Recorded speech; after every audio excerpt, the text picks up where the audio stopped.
तो अभी तक हम लोगों ने 600 क्वेश्चन पूरा कर लिया है और अब हम 601 नंबर क्वेश्चन से आगे बढ़ेंगे। ये आपका 600 क्वेश्चन ही नहीं था, बल्कि अगर एक्सप्लेनेशन को साथ में अगर इंक्लूड कर दे तो आपको ये लगभग दुगना से भी ज़्यादा है, यानी 12 से 1500 क्वेश्चन आपका रेडी हो चुका है। तो फिर हम आगे इसको बढ़ते हैं और बढ़ाते हैं। जिन्होंने सब्सक्राइब नहीं किया है उसके लिए तो मैं बोलूँगा, आपको वीडियो अच्छा लगेगा ज़रूर सब्सक्राइब करेंगे और लाइक भी करेंगे।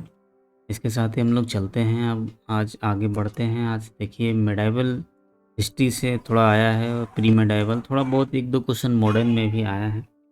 यह जो है वेरी इंपॉर्टेंट क्वेश्चन है, जो कि मैं हर वीडियो में बताता हूँ। पहले वाले वीडियो जिन्होंने नहीं देखा है वो देख लेंगे। ये बहुत ही बड़े बड़े राइटर के बुक से जो क्वेश्चन लिया गया है, आप इसको कम मत आंकिएगा।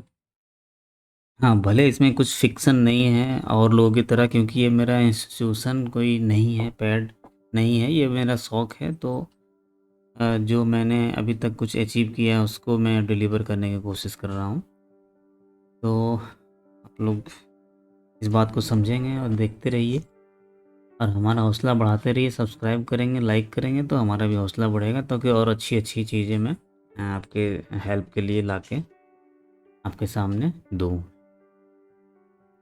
तो आज हमारा क्वेश्चन है कि निम्न में से किस शासक ने गजभेंटक की उपाधि धारण की है? कहीं कहीं गजभेटकर भी लिखा रहता है। तो मैं ये बता देता हूँ कि यह जो क्वेश्चन है आप इसको 2-3 तरीके से यूज़ कर सकते हैं। या तो आप इसको टेस्ट सीरीज़ की तरह लें, या तो फिर आप इसे ऑनलाइनर की तरह सुन सकते हैं।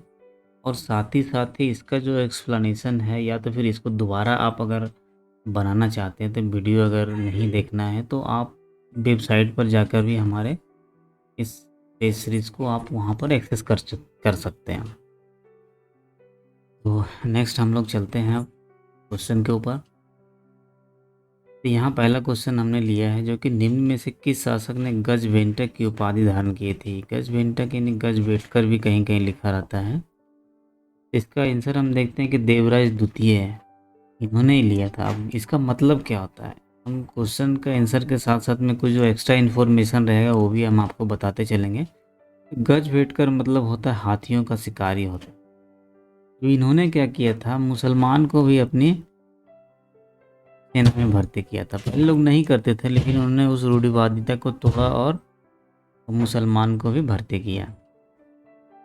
और इसके समय में, देवराज के समय में क्या क्या और चीज़ें हुई थी ये भी देख सकते हैं। इसके समय में जो था निकोलो कोंटी आया था।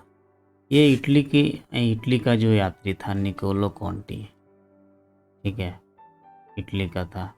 कब आया था? तो 1420 ईस्वी में आया था।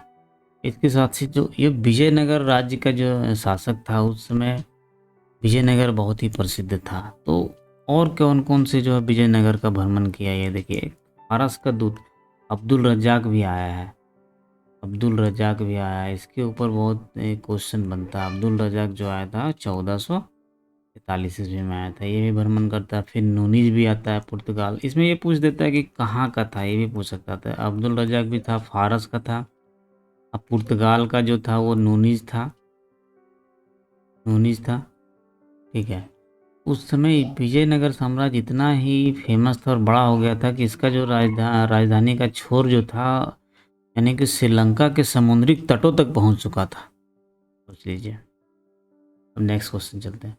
निम्न में से किस बहमनी शासक ने अपनी राजधानी गुलबर्गा से बीदर स्थानांतरित की थी? तो इसका आंसर है अहमद शाह बली।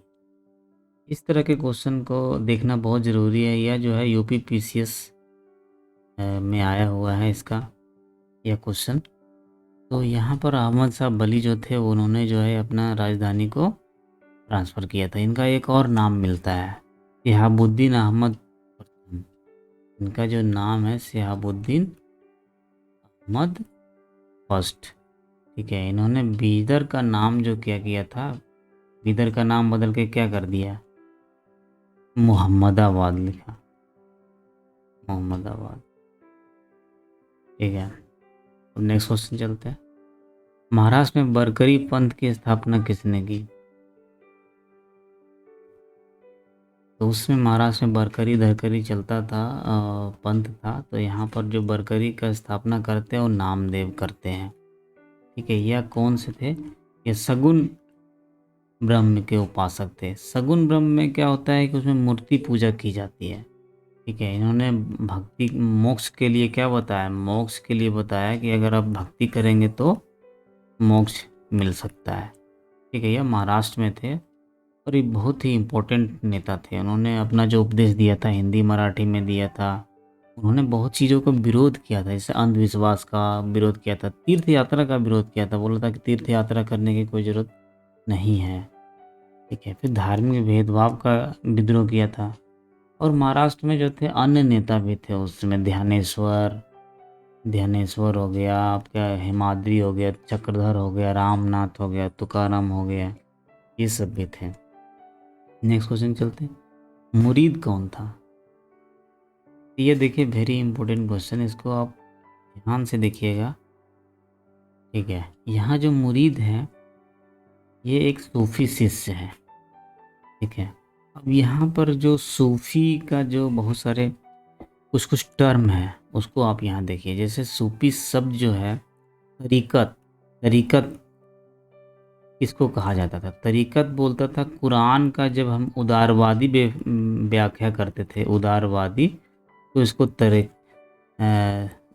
तरीकत कहा जाता है। फिर शरीयत किसको कहा जाता है? जब उसी को रूढ़िवादी रूप में प्रस्तुत करते हैं तो उसको शरीयत कहा जाता है। यानी अगर शरीयत आ गया, कभी कभी आप न्यूज़ में सुनते होंगे कि शरीयत में ये लिखा नहीं है तो ये शरीयत के अनुसार ये होना चाहिए, तो ये शरीयत मतलब रूढ़िवादी व्यवस्था को कहा जाता है। फिर उसमें कुछ चीज़ें और हैं, जैसे पीर। सूफी शब्द में पीर को किसको कहा जाता है? तो पीर जो कहा जाता है गुरु को कहा जाता है। फिर एक आता है वली। वली किसको कहा जाता है? तो वली जो कहा जाता था उत्तराधिकारी को कहा जाता था। यानी जो उत्तराधिकारी का जो शब्द है सूफी में उसको वली कहा जाता है, या फिर उर्दू में कहा जाता है। फिर एक और शब्द है खनकाह। खनकाह किसको कहते हैं? तो ये कहते हैं सूफी संत जहाँ रहते हैं वो उसको खनकाह बोला जाता है, रहने की जगह। ये ऐसे नहीं है, ये जो क्वेश्चन है ये आ जाता है कभी कभी पीसीएस में आ जाता है कि इसका मतलब क्या होता है, तो इसको आप ध्यान से इसको नोट कर लेंगे। फिर मुरीद, मुरीद किसको कहते हैं? तो मुरीद जो होता है उस शिष्य को कहते हैं, शिष्य को कहा जाता है मुरीद। अब नेक्स्ट क्वेश्चन चलते हैं। तो बीजापुर में गोल गुंबद किसने बनवाया था? तो बीजापुर में जो गोल गुंबद था वो मोहम्मद आदिल शाह ने बनवाया था। ठीक है, वहाँ पर जो स्थापत्य कला था उसमें अन्य भी बहुत सारे मस्जिद का निर्माण हुआ, जैसे जामा मस्जिद का निर्माण हुआ, गगल मस्जिद का निर्माण हुआ। अब बीजापुर का जो था वहाँ पर सुल्तान होते थे, तो उसमें जैसे आदिल शाह थे। आदिल शाह क्या किया, उन्होंने झंझोरी और काली मस्जिद का निर्माण कराया था। फिर जो वहाँ पर जो झंझोरी मस्जिद है वो बहुत ही प्रसिद्ध है। ठीक है, नेक्स्ट क्वेश्चन चलते हैं। विजयनगर साम्राज्य की स्थापना कब हुई थी? ये इम्पोर्टेंट क्वेश्चन है। ठीक है, ये विजयनगर की स्थापना 1336 ईस्वी में होती है। कौन कौन करता है? तो हरिहर और बुक्का नाम के दो भाई करते हैं। पहले कौन थे ये? पहले थे ये काकतीय वंश के अधीन में सामंत थे ये। इस सामंत में जाके फिर बाद में राज्य काम्पिल में जाकर फिर मंत्री बन गए। ठीक है, फिर जब काम्पिल में मंत्री बन गए तो फिर उसमें तुगलक जो था, मोहम्मद बिन तुगलक, इनको क्या किया था? बंदी बना लिया था। बंदी बना के दिल्ली लेके आया, उसको बोला कि तुम इस्लाम ग्रहण कर लो, तो इन्होंने इस्लाम ग्रहण कर लिया था। लेकिन फिर बाद में वो किसी तरह से भाग कर आए और फिर अपने गुरु जो है माधव विद्यारण्य के द्वारा फिर हिंदू धर्म में आ गए। फिर हिंदू धर्म में आने के बाद में ही फिर उन्होंने विजयनगर साम्राज्य की स्थापना की थी। नेक्स्ट क्वेश्चन चलते हैं। निम्न में से किसे बंदोबस्त व्यवस्था भी कहा जाता था? बंदोबस्त व्यवस्था जो कहा जाता था एक ही है, दसाला। दसाला को ही बंदोबस्त, बंदोबस्त मतलब कुछ इस तरह से सिस्टमेटिक वे में व्यवस्था कर देना चाहिए भूमि व्यवस्था को, ताकि वहाँ से टैक्स वगैरह आते रहे, इस तरह का रेट होना चाहिए, कितना उत्पादन हुआ, इस तरह से, इसलिए उसको बंदोबस्त कहा जाता है। तो इसको अकबर ने शुरू कराया था। अकबर ने शुरू कराया था 1580 ईस्वी में। और ये क्या था, 10 साला, मतलब 10 साल जो था 10 वर्षों के लिए दिया जाता था। 10 वर्षों के लिए जो है, पिछले 10 वर्षों का उपज वगैरह को देख कर उसको अगले नेक्स्ट 10 वर्षों के लिए लगान को फिक्स करते थे। ठीक है, इसको टोडरमल व्यवस्था भी करते हैं, क्योंकि इन्होंने जो आविष्कार किया था, मतलब जो शुरुआत की थी, टोडरमल के द्वारा किया जाता था। ठीक है, इसको आईने दहसाला भी बोला जाता है। आईने दहसाला, कोई आईने अगर लगा दे, फिर इसको साथ में टोडरमल बंदोबस्त भी कहा जाता है, या टोडरमल व्यवस्था कह लीजिए। ठीक है, नेक्स्ट क्वेश्चन, निम्न में से कौन मुगल मंत्री वेतनाधिकारी प्रमुख भी था? यानी ऐसा कौन मंत्री था जो वेतन भी देता था? तो ये दीवान था। ठीक है, यह जो था दीवान था, जो कि वेतन भी देता था। दीवान के पद पे जो है हर बार अलग अलग नाम भी कभी आ जाता है। अगर नेट का क्वेश्चन देंगे तो आपको जो है दीवान का नाम भी आ जाएगा। जैसे अकबर के समय में मुजफ्फर खां था, टोडरमल था, ख्वाजा शाह मंसूर के अधीन भी रहा था। ठीक है, तो यहाँ पर जहांगीर के समय भी देख लीजिए, कभी कभी ये क्वेश्चन आ जाता है, जहांगीर के समय में कौन था? तो ग्यास बेग था। ठीक है, एडमितौला था। फिर शाहजहाँ के समय में कौन था? तो शाहजहाँ के समय में जो था अफजल खां था। अफजल खां था। औरंगजेब के समय में कौन था? औरंगजेब के समय में असद खां था। तो ये भी आप थोड़ा सा देख लीजिएगा। नेक्स्ट क्वेश्चन चलते हैं, मुगल काल में तनब क्या था? तनब जो था बांस की छड़ियों से जुड़ी लौ छल्लो एक भूमापक का एक उपकरण था। यानी भूमि मापने के लिए एक उपकरण था। ऐसे ज़्यादा इसमें जाने की जरूरत नहीं है। जब पैमाइश, मतलब जब ज़मीन का निर्धारण किया जाता था क्षेत्र का, इसको पैमाइश बोलते हैं, तो इसको तनब से किया जाता था। बांस रहता था 10-20 फीट का, उसी से नाप के करते थे। नेक्स्ट क्वेश्चन, औरंगजेब के समय अमीन संग्रह करता था। तो औरंगजेब के समय में जो अमीन करता था वो जजिया का संग्रह करता था। नेक्स्ट चलते हैं, मनसबदार जिन्हें मुद्रा के रूप में वेतन दिया जाता था उन्हें कहा जाता था। तो इसका आंसर है अमीर कहा जाता था।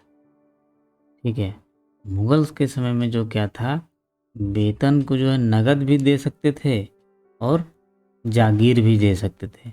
जागीर मतलब सरकारी भूमि अगर दिया जाता था, और मरने पर जब मनसबदार मर जाते थे तो उसकी संपत्ति को जब्त किया जाता था, या जो जागीर था ये किसी और को भी ट्रांसफ़र किया जा सकता था। यानी एक जागीरदार को दूसरे जागीरदार को किया जाता है। इसको वतन जागीर भी कहते थे। ठीक है, उस समय जो मनसबदार थे अकबर के समय में लगभग 1803 थे। फिर औरंगजेब के समय में सबसे ज़्यादा थे, 14,449 मनसबदार थे। ठीक है, अब इसमें एक टर्म को सिर्फ समझ लीजिएगा। जब किसी को ज़मीन वगैरह दिया जाता था जागीर, तो उसको क्या बोलते थे? इस जागीर को बोलते हैं मनसब। लेकिन जो इसका मालिक हो जाता था उसको बोलते हैं मनसबदार। मनसब, और यह जो मनसबदारी व्यवस्था था मंगोल नेता चंगेज खां की दशमलव प्रणाली से, दशमलव दशमलव प्रणाली पर आधारित था। दशमलव मतलब 10-10 हमेशा चलेगा, 10, 100, 1000 इस तरह से चलेगा। या तो फिर 0.01, इसको मतलब पॉइंट का 1 करेंगे तो वही हुआ ना। दशमलव पॉइंट का मतलब होता है 10 का गुना हमेशा रहेगा। ठीक है, नेक्स्ट चलते हैं, दिल्ली की प्रसिद्ध जामा मस्जिद का निर्माण निम्न में से किसने किया था? इसको शाहजहां ने किया था, या 1648 ईस्वी में कहा था, किया था। नेक्स्ट क्वेश्चन, शिवाजी का जन्म कहाँ हुआ था? तो आप लोग शायद जानते होंगे, ये फेमस है शिवाजी। तो शिवाजी का जन्म जो था सिवनेर में हुआ था। कब हुआ था? तो 20 अप्रैल 1627 ईस्वी में हुआ था। अब इनके पिता का नाम क्या था? ताजी भोसले। माता का नाम क्या था? जीजाबाई। ठीक है, सबसे ज़्यादा जो प्रभाव पड़ा व्यक्तित्व का, तो जीजाबाई यानी कि माँ का पड़ा था। फिर अपने जो इसके जो संरक्षक थे, ये भी कभी कभी आता था कि शिवाजी किसके किसके संरक्षण में रहे थे? दादाजी कोंडदेव के समय में। ठीक है, दादाजी कोंडदेव। एक चीज़ और इसके इनके साथ में पॉसिटिव के रूप में आता है कि इनके गुरु कौन थे?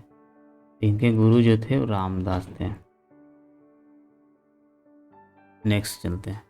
निम्न में से किस पेशवा ने हिंदू पद पदशाही की उपाधि धारण की थी? ये बहुत ही इम्पोर्टेंट है। तो यहाँ पर आपने बाजीराव मस्तानी मूवी देखा होगा, तो ये बाजीराव फर्स्ट जो थे, इन्होंने ही धारण की थी। ठीक है, कि बाला विश्वनाथ जी जब का डेथ हो गया था तो सबसे जो बड़ा लड़का यही था, बालाजी राव प्रथम, बाजीराव प्रथम। ठीक है, इन्होंने क्या किया था, इनका एक स्टेटमेंट जो है बहुत ही फेमस है। साहू को उन्होंने बोला था कि आओ हम इस पुराने वृक्ष के खोखले तने पर प्रहार करें, शाखाएं तो स्वयं ही गिर जाएगी। हमारे प्रयत्नों से मराठा पताका कृष्ण नदी से अटक तक फहराने लगेगी। मुगलों के साथ उनका बहुत ही झगड़ा होता था। ठीक है, उस समय ये बहुत ही शक्तिशाली थे। ठीक है, उस समय ये मुगलों के राज से भी चौथ और सरदेश मुखी वगैरह टैक्स जो था वसूल करते थे। नेक्स्ट क्वेश्चन चलते हैं। बक्सर के युद्ध में मीर कासिम की सेना को पराजित करने वाली अंग्रेजी सेना का अध्यक्ष था? ये थोड़ा डीपली क्वेश्चन है। अंग्रेजी सेना का अध्यक्ष कौन था भाई उसमें बक्सर के युद्ध में? ये थोड़ा घुमाया। अंग्रेजी सेना का अध्यक्ष था, अरे सीधा तो पूछ सकते थे कि उसमें अंग्रेजी सेना का कैप्टन कौन था या अंग्रेज की तरफ से कौन सा लड़े थे। तो इसका आंसर है मेजर मुनरो। इस समय जो 1764 ईस्वी में बक्सर का युद्ध हुआ था, उसमें एक तरफ मुनरो था, एक दूसरी तरफ मुगल सम्राट शाह आलम द्वितीय था। शाह आलम, ये आता पूछता है कभी कभी, इसको आप ध्यान से नोट कर लीजिए। शाह आलम द्वितीय होगा। फिर अवध का नवाब था, शुजाउद्दौला था। ठीक है, उसके साथ ही फिर मीर कासिम था। ये इन तीनों मिलके लड़ा था उन्होंने। यहाँ यहाँ बक्सर में हुआ था। इसमें क्या होता है कि अंग्रेज़ों ने यह युद्ध जीत लिया था और उसके बाद ही बोला जाता है कि उनका द्वार खुल गया था इंडिया में। फिर उसके बाद वो जीतना शुरू कर दिया। Next question. मीर जाफर था, मीर जाफर कौन था? मीर जाफर जो था बंगाल का नवाब था। ठीक है, ये क्या है कि एकदम नाम मात्र का नवाब था।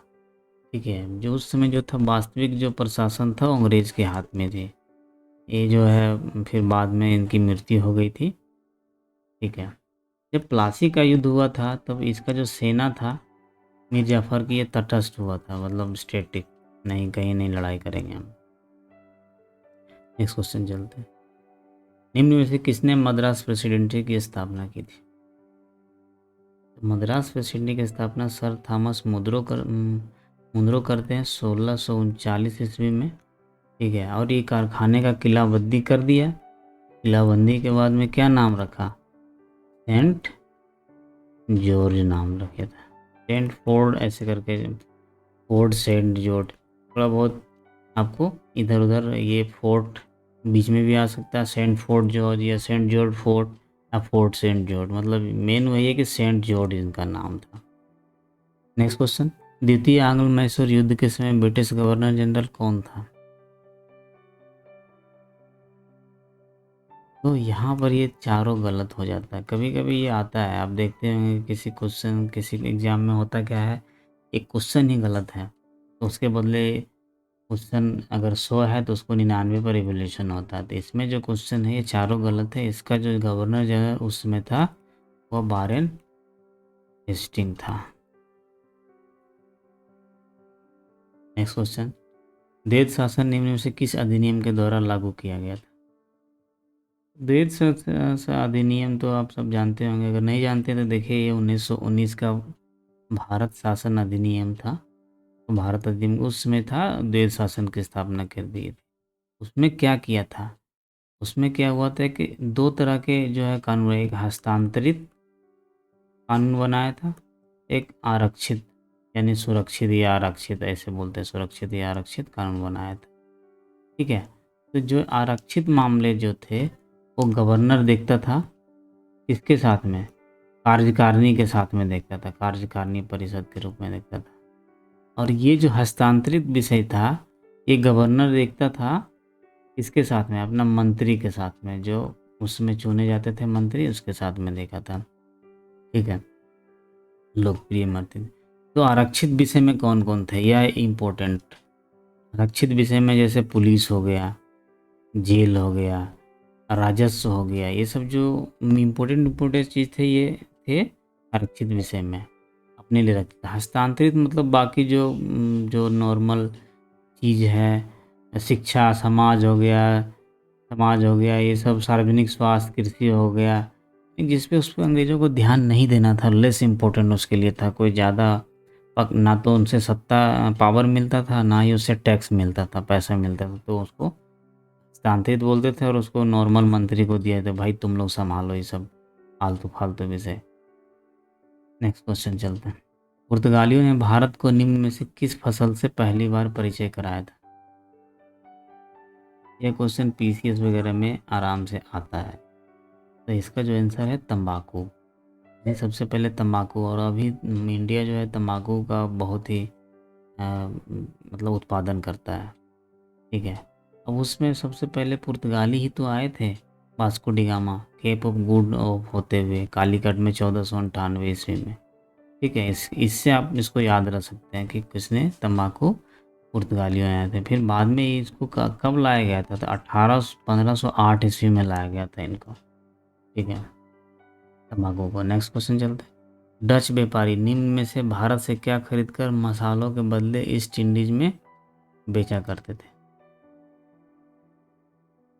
तो यहाँ पे आंसर सूती वस्त्र।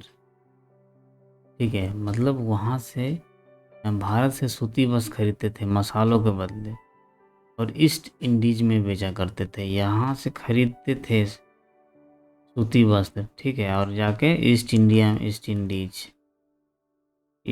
या वेस्ट वहाँ जाकर बेचते थे। ठीक है, अब डच कहाँ थे, थोड़ा बहुत कभी कभी कन्फ्यूज हो जाता है। हॉलैंड वासी को भी डच ही कहा जाता है, ये हॉलैंड वाले हैं। और फिर एक चीज़ और है, अब डच में बोल दिया कि डच ईस्ट इंडिया कंपनी की स्थापना कब हुई थी? तो 1602 ईस्वी में हुई थी। नेक्स्ट क्वेश्चन चलते हैं। निम्न में से किसने रैयतवाड़ी व्यवस्था प्रारंभ की थी? उस समय रैयतवाड़ी, महालवाड़ी और जमींदारी व्यवस्था जो थी, स्थायी भूमि बंदोबस्त इसको बोलते हैं। तो जो रैयतवाड़ी जो उन्होंने किया था ये थॉमस मुनरो ने किया था। कहाँ कहाँ किया था? तो भाई मद्रास, बम्बई और असम में किया जाता। ये रैयतवाड़ी व्यवस्था, इसमें क्या था कि सीधा जो था ना, रैयत मतलब क्या बोलते हैं, किसान बोलते हैं। किसानों के साथ ही सीधा उनका मतलब वार्तालाप होता था, सीधा उनसे टैक्स के बारे में बात करते थे कि कुल उपज के भाई तीसरा भाग, 1/3 भाग दे दो हमें। बीच में कोई दलाल नहीं होता था जो कि टैक्स वसूल के ला दे, नहीं, सीधा किसान जो है इनको थॉमस मुनरो को टैक्स चुकाते थे। नेक्स्ट चलते हैं। आधुनिक भारत का पहला ट्रेड यूनियन निम्न में से कौन है? तो कलकत्ता लेबर यूनियन जो है भारत का पहला ट्रेड यूनियन माना जाता है। ठीक है, भारत का पहला ये हो गया। अब यहाँ पर थोड़ा सा कंफ्यूजन है, शायद यहाँ पर सी भी हो सकता है। ठीक है, मद्रास लेबर यूनियन जो था ये सबसे ज़्यादा आधुनिक इसको माना जाता है। इस तरह से बहुत सारे उसमें यूनियन चलते थे, Bombay mill hand association, Calcutta printers union, Madras labour union. ठीक है, फिर Ahmedabad labour association, Congress India trade union, all India trade union federation, Jamshedpur labour association. आप ये बहुत सारे उसमें थे, इसमें थोड़ा कन्फ्यूजन होगा, बस इसमें याद रखिए आधुनिक भारत का पहला ट्रेड यूनियन अगर कहता है तो आप मद्रास लेबर यूनियन को में लगा सकते हैं। Next question. भारत से प्रकाशित प्रथम अखबार का नाम था? ये हमारे कम से कम 2-3 बार रिपीट भी हो चुका है। यह जो थे बंगाल गजट, जिसको चलाया था जेम्स अगस्टस हिक्की ने। James Augustus Hickey. Next question चलते हैं, जो हमारा लास्ट क्वेश्चन भी है। निम्न में से कौन नव बंगाल चित्रकला शैली का प्रवर्तक था? तो ये अवनींद्रनाथ टैगोर थे। ठीक है, ये आधुनिक महान के महान चित्रकार और साहित्यकार भी थे। इसके साथ साथ और कुछ इनके बारे में इम्पोर्टेंट चीज़ें आप ये देख लीजिए कि Indian society of oriental art इन्होंने स्थापना की थी। Indian society of oriental arts की स्थापना की थी। इनका जो चित्र था, कुछ कुछ इम्पोर्टेंट चित्र है, जैसे शाहजहाँ की मृत्यु का उन्होंने बनाया था, प्रवासी यक्ष बनाया था। ठीक है, कच्छ और देवयानी बनाया था, ये कभी कभी आ जाता है।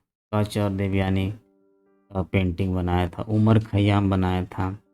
इनके ही शिष्य जो थे नंदलाल बोस थे। ठीक है, नेक्स्ट क्वेश्चन अब हम नेक्स्ट स्टेज सीरीज में करेंगे। अभी के लिए आप वीडियो देखने के लिए धन्यवाद। जिन्होंने सब्सक्राइब नहीं किया है, अगर आपको वीडियो अच्छा लगा है तो सब्सक्राइब जरूर कीजिए और कमेंट कीजिए इसमें हम क्या और इंक्लूड कर सकते हैं और आपके लिए क्या फ़ायदेमंद हो सकते हैं।